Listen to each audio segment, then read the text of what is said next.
नमस्कार दोस्तों, स्टोरी वाला के नए एपिसोड में आपका स्वागत है। आप सुन रहे हैं गुलाम हिंदुस्तान को आज़ादी का सपना दिखाने वाले शहीद आज़म सरदार भगत सिंह की कहानी का 15वां एपिसोड। घर से भाग रहे भगत सिंह, सुखदेव और राजगुरु को भगत सिंह के चाचा अजीत सिंह ने लाहौर पहुंचने से पहले ही रास्ते में पकड़ लिया था। भगत सिंह के साथ साथ सुखदेव और राजगुरु को भी वो अपने साथ ले आए थे।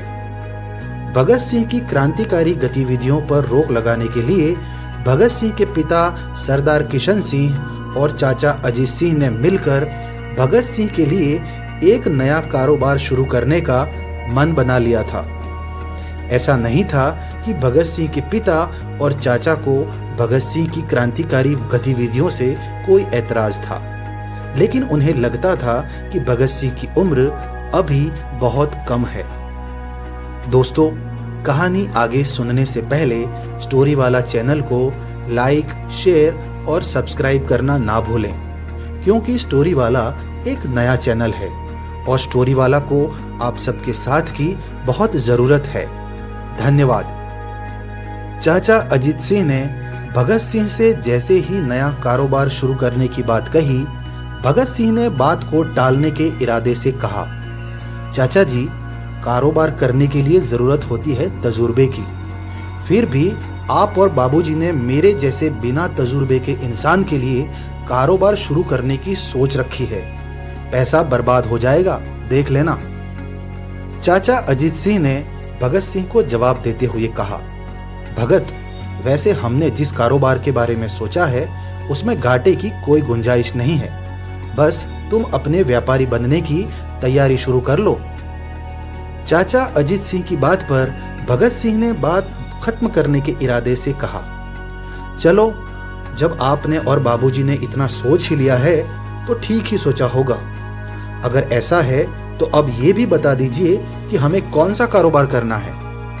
भगत सिंह की बात पर पिता किशन सिंह ने मुस्कुराते हुए कहा, लायलपुर कस्बे के बाहर मेरे एक दोस्त करतार सिंह की खाली जमीन है।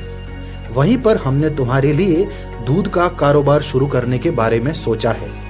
लायलपुर में अच्छी खासी बस्ती है, वहां दूध का कारोबार अच्छा ही होगा। दूध के कारोबार की बात सुनते ही भगत सिंह के माथे पर चिंता की लकीरें उभर आई।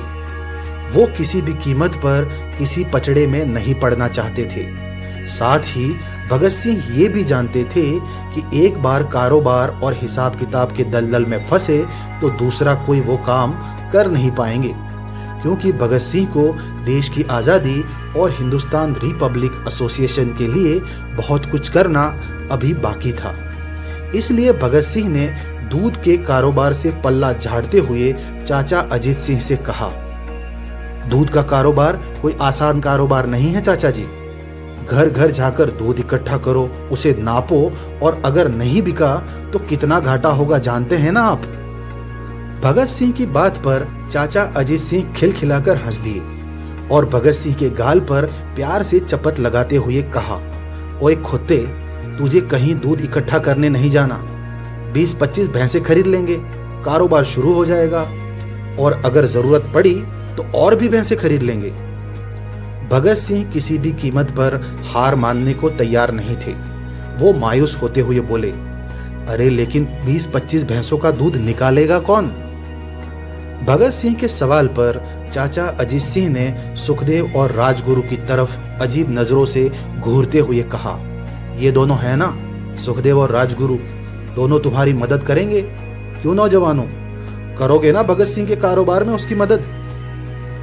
भगत सिंह के चाचा अजीत सिंह की बात सुनकर सुखदेव और राजगुरु का हाल बहुत बुरा था, खासकर राजगुरु का। राजगुरु ने सुखदेव की तरफ देखकर फुसफुसाते हुए कहा, सुखदेव, सुन रहे हो ना, क्रांतिकारी बनने चले थे। भगत के चाचा जी हमें दूध वाला बनाकर ही छोड़ेंगे।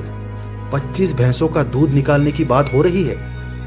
राजगुरु की बात सुनकर सुखदेव ने खुश होते हुए कहा, राजगुरु, तुम सिर्फ 25 भैंसों के बारे में सोच रहे हो और मुझे नजर आ रहा है सैकड़ों लीटर दूध, ताजा भैंसों का मीठा दूध।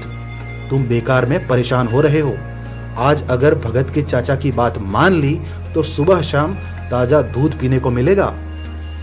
सुखदेव और राजगुरु की खुसुर पुसुर देखकर चाचा अजीत सिंह ने कहा, अरे सुखदेव, राजगुरु, तुम क्या खुसुर पुसुर कर रहे हो?